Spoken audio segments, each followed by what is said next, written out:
কোটা সংস্কারের দাবি আন্দোলনকারীদের মিছিল শুরু, মধুর ক্যান্টিনে জড়ো হচ্ছে ছাত্রলীগ। দর্শক, খবরের এই শিরোনামটা দেখলে মনে হবে যে কোটা আন্দোলন একদিকে আর অপর দিকে ছাত্রলীগ। এটা হবার কথা ছিল না। দাবি অভিন্ন, সব পক্ষই কোটা সংস্কার চাচ্ছে। এক পক্ষ চাইছে আদালতের মাধ্যমে, আরেক পক্ষ চাচ্ছে নির্বাহী আদেশের মাধ্যমে। আমরা জানি যে সবকিছুই এখন সরকারের ইশারা, ইঙ্গিত বা সিদ্ধান্ত ছাড়া হয় না। তো সুতরাং এটা একটা মত, এই মতেও কেউ আন্দোলন করতে পারে, আবার ছাত্রলীগও আন্দোলন করতে পারে যে আদালতের মাধ্যমে যাতে সংস্কার হয়। কিন্তু মুখোমুখি একটি খবরগুলো এমনভাবে আসে সামনে, মনে হয় যেন ছাত্রলীগ সেই 2018 সালের সেই পুরনো অবস্থানে। আজকে এই যখন নাকি দর্শক খবরটি রেকর্ড করছি, ইতিমধ্যেই শাহবাগ উত্তাল, সেখানে শত শত শিক্ষার্থী জড়ো হয়েছে, তারা স্লোগান দিচ্ছে। আজকে তাদের ক্যাম্পাসে হচ্ছে বিক্ষোভ করার কথা।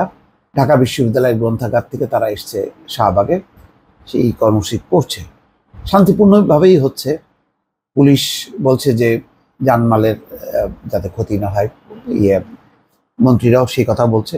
তো শান্তিপূর্ণ প্রতিবাদ তো করতেই পারে।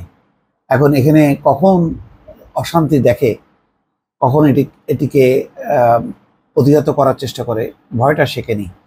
কারণ যারা আন্দোলন করছে এরা নিতান্তই, তারা একেবারে পেটের দায়ে বলতে গেলে, মানে কি, তাদের নিজেদের ক্যারিয়ার, চাকরি বাকরি সবারই আকাঙ্ক্ষা থাকে যে পড়াশোনা শেষ করে তারা বিসিএস দেবে, বিসিএসে তারা পরীক্ষা পাশ করে তারা সরকারি চাকরিতে ঢুকবে। কিন্তু এখন যে পরিস্থিতি, সরকারি চাকরিতে যে পরিমাণ কোটা, তাতে মানে কম্পিটিশনের জায়গাটা খুবই সীমিত। মাত্র 44% জায়গায় তাদেরকে ফাইট করতে হয়, বাকি 56% হচ্ছে নানা রকমের কোটা। তো যাই হোক, এইটা পুরনো কথা। আজকের যেই পরিস্থিতি সেটা হলো সরকারি চাকরিতে কোটা ব্যবস্থা সংস্কারের এক দফা দাবি এবং দেশের বিভিন্ন জায়গায় বাংলা ব্লকেট কর্মসূচিতে হামলার প্রতিবাদে ঢাকা বিশ্ববিদ্যালয় ক্যাম্পাসে বিক্ষোভ মিছিল শুরু করেছেন আন্দোলনকারী শিক্ষার্থীরা। শুক্রবার বিকেল 5টার দিকে বৈষম্য বিরোধী ছাত্র আন্দোলন ব্যানারে বিশ্ববিদ্যালয়ের কেন্দ্রীয় গ্রন্থাগারের সামনে থেকে মিছিলটি শুরু হয়েছে। ক্যাম্পাসের বিভিন্ন সড়ক ঘুরে তারা এখন শাহবাগে জড়ো হয়েছে। এদিকে ছাত্রলীগের নেতাকর্মীরা দুপুরের পর থেকে মধুর ক্যান্টিনে জড়ো হচ্ছেন। সেখানে ছাত্রলীগের শীর্ষ নেতাদেরও আসার কথা রয়েছে। সংবাদ সম্মেলনে তারা শিক্ষার্থীদের ক্লাসে ফেরার আহ্বান জানিয়েছে। পুলিশের বাধা ও হামলার মধ্যেই গতকাল বৃহস্পতিবার বিকেল থেকে রাত 9টা পর্যন্ত ঢাকার শাহবাগ সহ সারা দেশে কোটা সংস্কারের দাবিতে বাংলা ব্লকেট কর্মসূচি পালন করেন শিক্ষার্থীরা। এতে কোথাও কোথাও দুই পক্ষের মধ্যে পাল্টাপাল্টি ধাওয়ার ঘটনা ঘটে। চট্টগ্রামে শিক্ষার্থীদের লাঠিপেটা ও কুমিল্লায় ফাঁকা গুলি ছোড়ে পুলিশ।